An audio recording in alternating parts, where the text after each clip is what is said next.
U.S. President Donald Trump says his second summit with North Korean leader Kim Jong-un will be held in the Vietnamese capital Hanoi.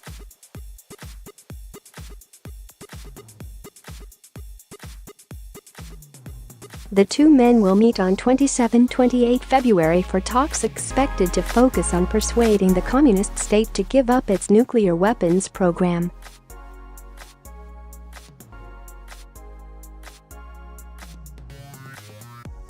Modern relations with Vietnam are seen as a model for U.S. ties with the North.A US envoy held very productive talks with the North to prepare for the new summit, Mr. Trump said.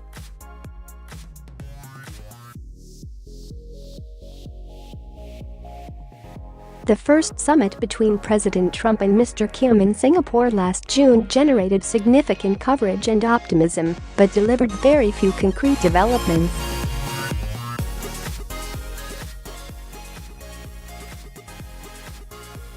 Both sides said they were committed to denuclearization, but gave no details of how this would be carried out or verified. Mr. Trump announced in his State of the Union address on Tuesday that he would meet Mr. Kim in Vietnam, but did not say where exactly the summit would take place.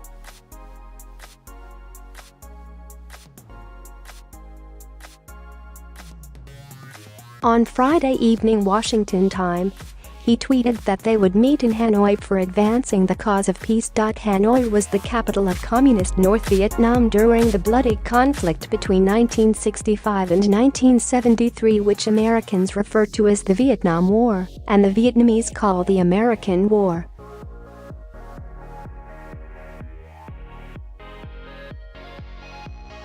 Since the war, in which millions of civilians and combatants died, reunified Vietnam has rebuilt relations with America while remaining a communist state.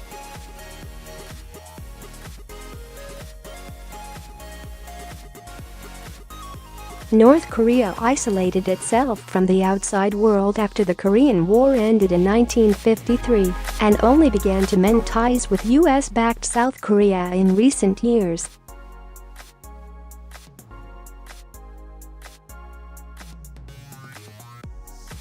South Korean presidential spokesman Kim Jong-un said this week that Vietnam was the best choice of host for the next summit because it and America used to point a gun and knife at each other, Reuters news agency reports.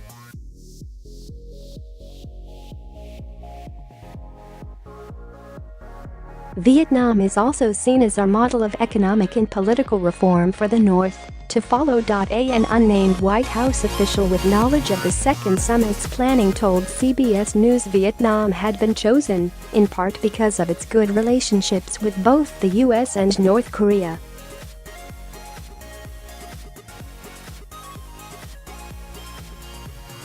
The post-war trajectory of relations between America and Vietnam was, the official added, a hopeful model for potential warmer relations between the US and North Korea.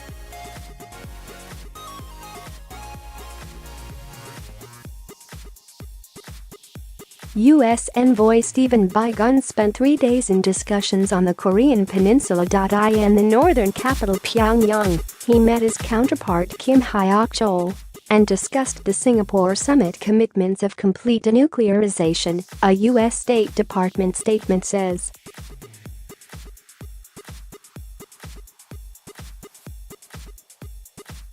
The two envoys will meet again before the summit. Mr. Biegun warned of some hard work to do with the DPRK North Korea between now and then.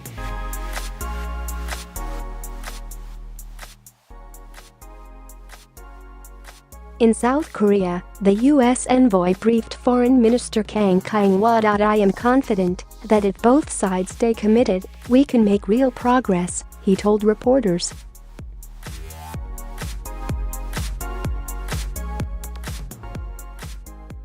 President Trump tweeted that North Korea could become an economic rocket. Experts caution that despite Mr. Trump's assertion that North Korea is no longer a nuclear threat, the country has never said it would give up its nuclear weapons program without similar concessions from the US.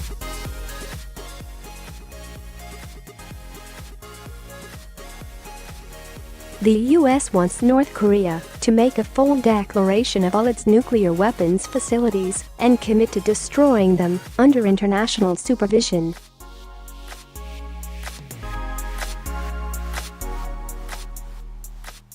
In a speech at Stanford University last week, Mr. Biden said the US would not agree to lift sanctions until this happens, but he indicated it could provide assistance in other ways, saying, "We did not say we will not do anything until you do everything."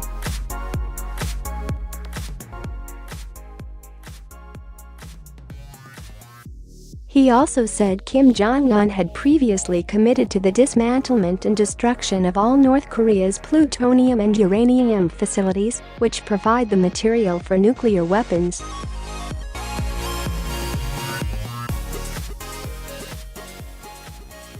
The UN has warned that North Korea is continuing its nuclear program and breaking sanctions. A confidential report to the Security Council earlier this week said actions including the illegal transfer of banned goods at sea could make sanctions, the international community's main way of putting pressure on North Korea, ineffective.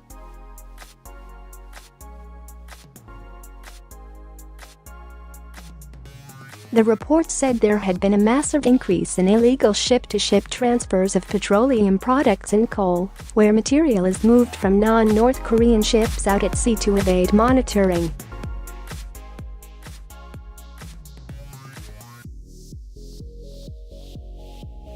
The international sanctions against North Korea are designed to severely limit its import and export abilities, with the aim of putting pressure on the country to give up its nuclear ambitions.